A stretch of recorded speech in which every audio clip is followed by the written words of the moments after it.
Let's get into it. So Luna is sharing with us today the best keyword tools for print-on-demand sellers, and this is your toolkit to more sales. All right. So yeah, I guess like first and foremost, I wanted to make this presentation not just relevant for Etsy sellers, but for everyone, because a lot of times we get caught up in doing our research in just Amazon, Etsy, or Facebook ads, or even TikTok ads. And we kind of forget that SEO tells a story. So keyword research is important for two reasons, actually. First, because obviously for research purposes, and I think we can go to the next slide. So it's like to find like opportunities in print on demand that have like high search intent. And there's an amazing tool that I can't wait for you guys to check out, which just released, and it's an SEO tool specifically for print on demand sellers. But essentially like understanding where there are opportunities. And a lot of times we think too broad, and just by kind of like niching down, we can find opportunities, or we can just get a sense of like, what are people actively searching for and what is the overall trend of that keyword. So that's the first reason. The second reason, if we go to the next slide, is it can also bring us organic traffic to your store. And that's something that happened to me a few times where I was like, wait a minute, where did this sale come from? Because I mean, at some point I just went all in with focusing on Etsy. And so sometimes I would get like a few sales without running ads directly from my store. And I'm like, oh my God, this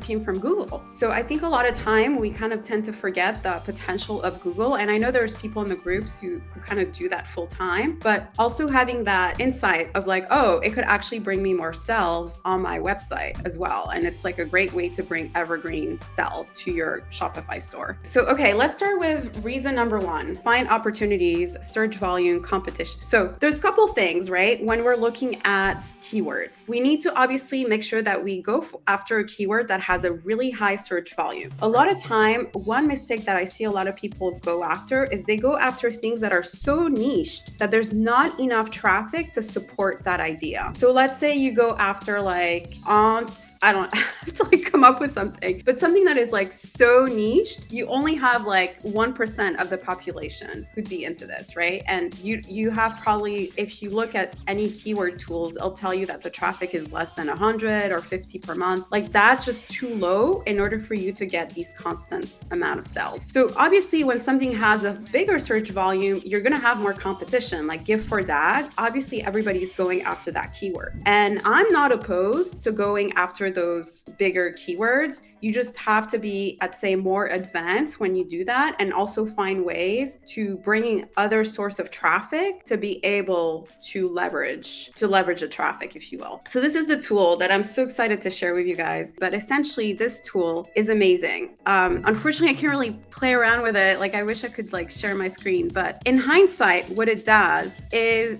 that not only are you able, if you go on like keyword research, or what is it? Keyword search, which is all the way under keywords, you will be able to include an item that you're interested in. First and foremost, it enables you to kind of search by marketplace. So whether it's United States, United Kingdom, France, Germany, whatever. And that's just an amazing way to be able to search different marketplaces, like based on where you are located. So let's say we do United States, right? Overall, we see that obviously there's a spike during June, July. Then as far as like the traffic for gift for dad kind of goes down, and then it goes back up in December. But it's pretty much evergreen, right? And the thing is with this specific tool is that it also tells you the competition, how many people are purchasing this item. It tells you the revenue for specific keywords, so expected sales. And then if you actually click on the Google suggestion, so it also shows you data from Google Shopping. And so what I love about that is that if you double click on Google Shopping, you'll see a lot of like different print on demand products. And so this can give you some insights about, okay, products that are perhaps trending and whatnot, and giving you data that you might have not found on Amazon or on Etsy. Because at the end of the day, like you always want to have that edge And I would say for me specifically, like being really curious and going down the rabbit hole is what has made all the difference. And a tool like that can really help you with that, right? So there's another tool that is a little easier to use. So this one is called SEO.ai, and the information you have is a little bit more generic. However, you'll see when we go over like the second reason, it's a great tool to create blog posts and also help you with perhaps like product descriptions. However, what I like about this tool, especially if with flying research, you feel a little overwhelmed, because it can be very overwhelming. Like the thing about flying research, which is the last tool I shared earlier, is that it's kind of overwhelming and there's a lot of information, which can be good, but can be overwhelming for some. So this is really like straight to the point. You essentially go to your keyword explorer, and then I'll provide you essentially the search volume and then the difficulty of ranking that specific keyword. And the difficulty, so if it's 44 or 24, that it's less difficult than like a 65, right? So if you're at 100, it's way more difficult than if it's closer to 0. However, the ranking that it's looking at is Google, right? So essentially this tool is more a blog posting tool really than it is like a proper e-commerce tool. However, the reason I like it is because it enables you to kind of like build articles using their AI intelligence, but I'll share that with you guys earlier. So this is another tool that's just like, you know, worth playing with, and I'm pretty sure they have like a free version available. That's pretty awesome. So by difficulty, you mean like competition-wise? Yeah, competition-wise. So essentially it's looking at all the competitors within the Google space, and it's determining like how difficult it would be for you to rank that specific keyword and get your blog post, in this case, in the first page. For sure. And you were saying sort of 44 and below, you're looking good. You'd go after those guys. Yeah. Or I would just do further research to kind of see like, okay, like, so Gift for Stepdad, like usually that's one that I really recommend people going after, especially when there are more noobs, because obviously everybody's going after Gift for Dad, right? And so Gift for Dad can be very overwhelming if you're just starting out. And a lot of times people don't necessarily think about opportunities for like bonus dad or stepdads or whatnot. And so because there's a little less competition, it's easier as a beginner to go after a specific keyword like that, for instance. That is a hot tip. Tip, Luna. Dropping knowledge bombs here. You love to see it. Yeah, there's another tool that I love to use. It's called Keywords Everywhere. And essentially what you do is like you buy credits and you have X amount of credits. And the reason I love it, it's actually a Chrome extension. So I use it a lot. I use it because every time I'm on Etsy, I will know it will give me like the volume and then the CPC. So CPC is actually also competition, because essentially that's the cost of taking that keyword and running an ad on Google. And so if your CPC is higher, like it's $1 or $3, I've even seen $3, then you know that it's more competitive and more people are trying to go after that keyword. So in this case, weirdly enough, Gift for Dad, probably because it's too generic of a keyword. So Gift for Dad has a really high search volume, but the Google rate is 23 cents. And partially it's because it's too niche for brands to probably go after that, right? But then what I love about it too is it gives you, first of all, the trend data, and all this shows up directly on your Google feed as you're doing the search. And then it gives you like related keyword along with long tail keywords. So I don't know if you guys like what your knowledge is about SEO, but in my earlier days, like when I started my digital marketing, I don't know, like I was blogging like back in the day. So long tail keywords, usually like retirement gift for dad, is when you just have more to the keyword. And usually those are easier to rank in the blog world, like, or Google SEO world, because you have more specification, right? So look at it as if like you're going for a niche. And so right here, retirement gift for dad, like caught my attention without even having like a lot of metrics. I kind of did a quick research, right? And the first thing I did is like, I inputted this on Amazon and like, ta-da, retirement gift for women or men. And this could easily be a plague, right? So it's something that, again, like we go after the usual suspects, but by simply doing a little research, you can come up with like, this is a great evergreen niche that a lot of people don't necessarily think about. And I found the exact same idea on Etsy. And so I'm able to justify that there's demand because it's in 20 people's cart. And obviously like this is a little busy for a plague, but this is a great idea where essentially like you're creating kind of like a newspaper article, and it could be a gift for a dad who's retired, or it could be a gift for an employee who's worked at the company for a while. So lots of opportunities. So that's why SEO can be so powerful, because you might have not necessarily stumbled upon this by going on doing your research like on Amazon or Facebook for that matter, but by kind of like diving into SEO and looking at these tools and looking at the data, you're really able to find these gems. And then obviously once you find the keyword, you kind of have to go back and make sure that you justify whether or not there's demand, right? Because there's really two different things. One is the keyword itself, which is the search, but then there's search intent. So if like people can be searching something, but not necessarily buying it. Right. So you always have to make sure that there's also like a search intent, and then there's demand. So those are like the key things. Which makes so much sense, especially because like, again, it's that sort of separation, right? Between your emotional self and your like business self. And I mean, something like this too, finding the inspiration for new designs, not copying, is your best bet, especially on Etsy, where it really pays to be unique, to have your creative stand out from everyone else. In any case, like look at everything and like figure out where there are opportunities. Like people love to have records or memories, right, of their child in soccer or volleyball or whatever it is, right? And so that could be something really easy to do with the plaques. That's why I love those plaques, because it also has like a higher perceived value than a Canva art piece. And on top of it, it's super simple. Like not everybody wants Canva art with like, you know what I mean, in their home. Like it's home decoration, but yet really easy to add to any room. So hence the opportunities. No, totally. And as you were saying before too, a lot of the research for your designs is coming from these alternate platforms like Facebook, like Amazon, but you are tailoring them for an audience that is specific to Etsy. And I think that's a really important thing to separate here, is that you are not necessarily doing research on Etsy and,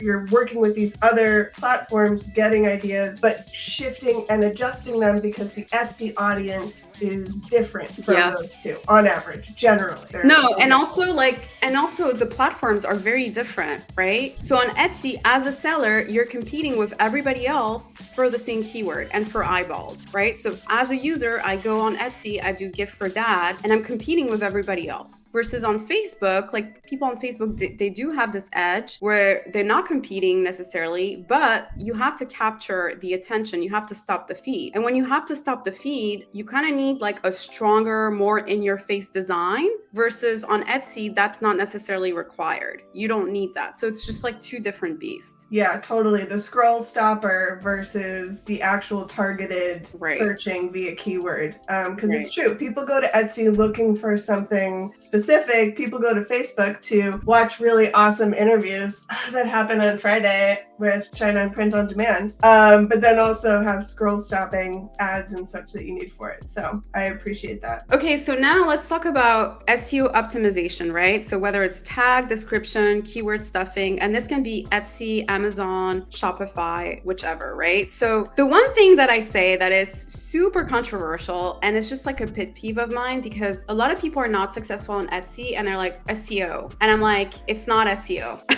Like, I mean, SEO does matter by all means, but it's the cherry on top, right? So a lot of time you need to work on your foundation. You need to work on like actually having a listing people care about. And yeah, you can use and leverage SEO to help you with research. Absolutely, right? But if you put all your emphasis on SEO and not on the fundamentals, you're gonna like be spending time. You're gonna be wasting time, to be honest. So first, like make sure that you have that set up. There's a tool that I just discovered, and it's called, so I love ChatGPT, we all do, but I think we all struggle with like figuring out prompts and whatnot. And so this tool does it for you. It's absolutely amazing. It's called AIPRM for ChatGPT. It's a Chrome extension, which you then connect back with ChatGPT. And this is free because ChatGPT 4 is not free. So this is completely free. They do have a paid version, but you can do a lot with the free version. And the beauty is that you essentially include a keyword, or you include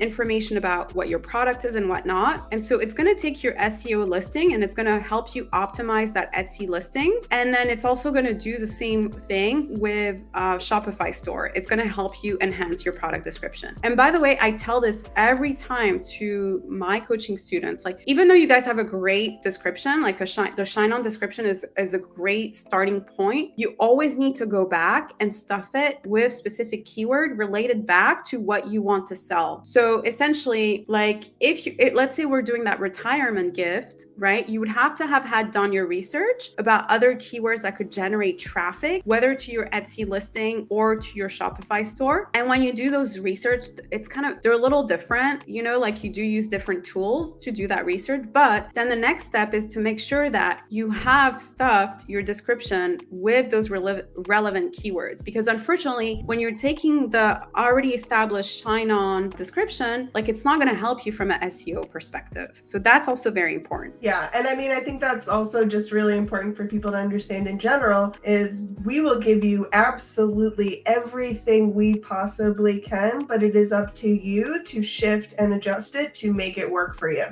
Going exactly like the product description that we have, a lot of it is CRO tested, but for Etsy, you're looking for those keywords, those hot keywords, to make sure that you're going up in the search. So agree definitely. And it's free. That's a free Chrome. Yeah, it's free. I mean, fingers crossed. But so essentially the way it works is that different developers have created the prompts and then they upload it to this tool. So some of them are actually paid extension and some aren't.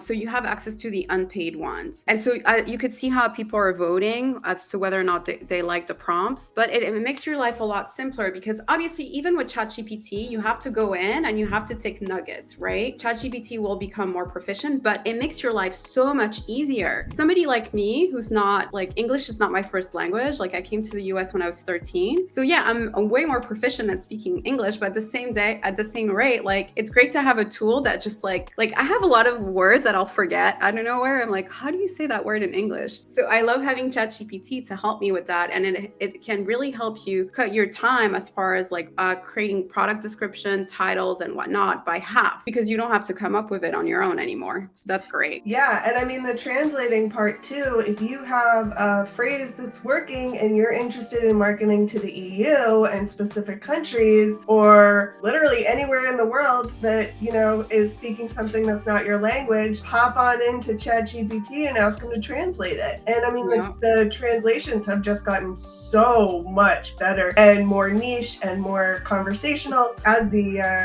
ChatGPT grows with its knowledge. So honestly, it's amazing. And that's also a great place for people who, if they are just getting into the sort of AI world and want an idea of what a prompt is, first of all, but second of all, how to actually word it so that it actually works for you. So that is a great tool to have. Thank you. Okay, so then obviously I added kind of what it gave me, right? So Father's Day bracelet gift for new dad, personalized keepsake. And this is like everything, right? So the tags you'd have to double check, because sometimes the tags are a little, like, this is for Etsy, they're a little too generic, but this is like a great way to get started. And so it also gives you, if you have a Shopify store, like the alt tags, the description. So all this is baked after using one of those prompts that are pretty much done for you by using the Chrome extension. I just love too how it breaks it down into individual part. It's so smart. It's so smart, you guys. If you're not using this, please just go mess around with it, because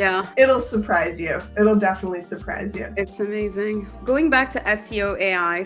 And this is why I like this tool, because it's a really powerful tool in helping you, giving you like an SEO score as you write, well, in this case, a blog post, but you also have the ability to write a product description, which the other tool doesn't really have as much. So, but what you could do, and I've done this in the past, fast is you could use like the AI RP prompt and then go inside this app and get the score of your product description, right? So you can get really geeky about this like really fast. And again, this is why like even though it's a nice to have, I would say only do this if you already are getting sales on the listing and you want to increase your visibility. Because if you do this to all the listings you upload, you're never going to finish, right? Or if you are on Shopify and you are already getting a few sales through Facebook, like it doesn't hurt you for you to do the extra step of making that product SEO friendly to get more sales. But what I love about it is that you essentially pick like a few, like in this case, I went for gift for first time dad, and I added some of the keywords I wanted to rank for, and this auto generated for me. And all I have to do is kind of like go back,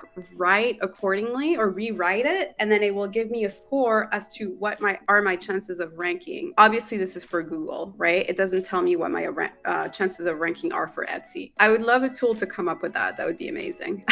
So this is this SEO.ai? Yeah, .ai. Yeah. Okay. So in the front end, like this is kind of like the everyday data that you get from any other SEO tool. But what I really like about it, so if you go under project keywords, that like so you can't click on this, but like when you are inside the SEO.ai, you click on project keywords and then you click one of the keywords you're interested in ranking. And then it brings you to the next page. You pick a bunch of different keywords, you tell it that you want to create a product description. In this case, it created a blog post, right? But then it kind of like creates all these ideas for you. And again, you still need to edit this, right? Like you can't just copy and paste. You do need editing, but it really helps you with stuffing all these keywords that are needed to help you rank your listing or your product on Google and get more traffic. That is awesome. And I mean, having a blog that has keywords that is on your website can really, really help give a boost to your organic traffic.